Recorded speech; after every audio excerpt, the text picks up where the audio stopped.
उन्होंने मेरी इंग्लिश में हँसा, उन्होंने मेरे स्टेंस में हँसा, लेकिन मैं मुस्कुराता रहा और एक दिन मैं आखिर में हँसा। मैं हीरो पैदा नहीं हुआ था। मैं हांगकांग का एक गरीब बच्चा था जो स्कूल में फ़ेल हो गया। मेरे वालिदैन को समझ नहीं आ रहा था कि मेरा क्या करें, तो उन्होंने मुझे एक सख्त ओपेरा स्कूल भेज दिया। हम दिन में 10 घंटे तरबियत करते थे, हर रोज़। कोई छुट्टी नहीं, कोई गले नहीं मिलता था, कोई अच्छा काम नहीं कहता था। बस चोटें, चीखना और लकड़ी के सख्त तख्तों पर सोना।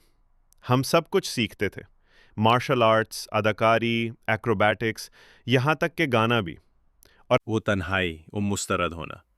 तो अगर आप ये अभी पढ़ रहे हैं और आपको लगता है कि कोई आप पर यकीन नहीं करता, अगर आप गिर रहे हैं और नाकाम हो रहे हैं बार-बार, मेरी बात सुनो।